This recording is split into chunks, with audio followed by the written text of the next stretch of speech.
जय माता दी भक्तों। एक बार फिर से हमारे चैनल में आप सभी भक्तों का स्वागत है। नवरात्रि के दूसरे दिन की हार्दिक शुभकामनाएं। आइए नवरात्रि के दूसरे दिन सुनते हैं माँ ब्रह्मचारिणी की कथा।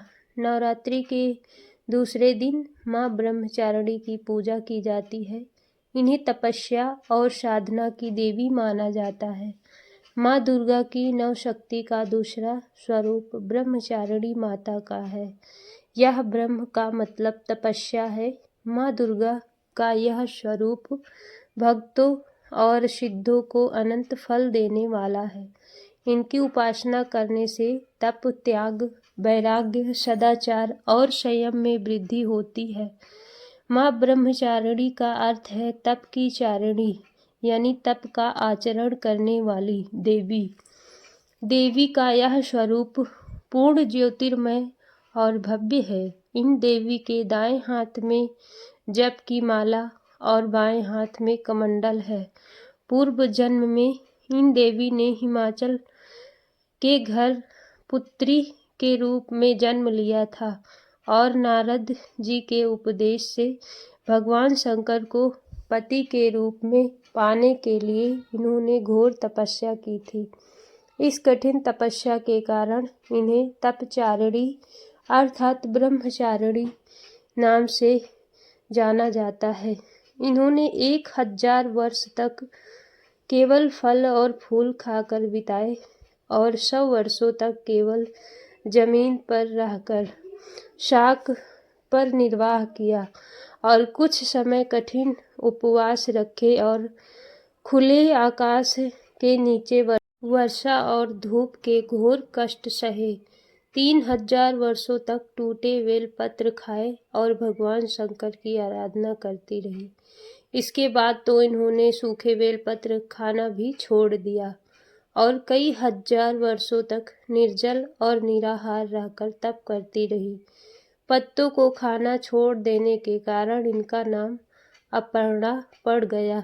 कठिन तपस्या के कारण देवी का शरीर एकदम क्षीण हो गया। देवता, ऋषि, सिद्धगण, मुनि सभी ने ब्रह्मचारिणी माँ की तपस्या को अभूतपूर्व पुण्यकृत्य बताया और उनकी सराहना की। उनसे कहा, हे देवी, आज तक किसी ने इस तरह की कठोर तपस्या नहीं की। यह तो सिर्फ आप ही से संभव थी। आपकी मनोकामना परिपूर्ण होगी और भगवान चंद्रमौली शिव जी आपको पति के रूप में प्राप्त होंगे। अब तपस्या छोड़ो और घर लौट जाओ। जल्द ही आपके पिता आपको बुलाने आ रहे हैं। देवी की इस कथा का सार यह है कि जीवन के कठिन संघर्षों में भी मन विचलित नहीं होना चाहिए। माँ ब्रह्मचारिणी देवी की कृपा से सर्व सिद्धि प्राप्त होती है। माँ ब्रह्मचारिणी की पूजा के लिए स्नान करके शुद्ध वस्त्र पहने घर के मंदिर या पूजा स्थल में माँ की प्रतिमा या चित्र स्थापित करें। साथ ही माँ ब्रह्मचारिणी का ध्यान करें। उन्हें चंदन, अक्षत, पुष्प, धूप और नैवेद्य अर्पित करें। माँ को विशेष रूप से सफ़ेद पुष्प और चीनी या शक्कर अर्पित करना शुभ माना गया है। फिर माँ का मंत्र जाप करें, स्तुति करें और प्रार्थना करें। या देवी सर्वभूतेषु माँ ब्रह्मचारिणी रूपेण संस्थिता नमस्तस्यै नमस्तस्यै नमस्तस्यै नमो नमः। ब्रह्मचारिणी माता का बीज मंत्र है ओम देवी ब्रह्मचारिणी नमः। माता का शक्ति समृद्धि मंत्र है हा श्रीम अंबिकाय नमः। माँ ब्रह्मचारिणी को कमल का फूल चढ़ाना बहुत ही शुभ माना जाता है। कहते हैं कि माँ ब्रह्मचारिणी को यह पुष्प अर्पित करने से ज्ञान की प्राप्ति होती है। माँ ब्रह्मचारिणी को शक्कर का भोग लगाने से व्यक्ति को लंबी आयु और अच्छा स्वास्थ्य प्राप्त होता है। यह भोग माँ की तपस्या और आत्म अनुशासन का प्रतीक है, जो भक्तों को पवित्रता और भक्ति के लिए प्रेरित करता है। तो यह थी आज की कथा।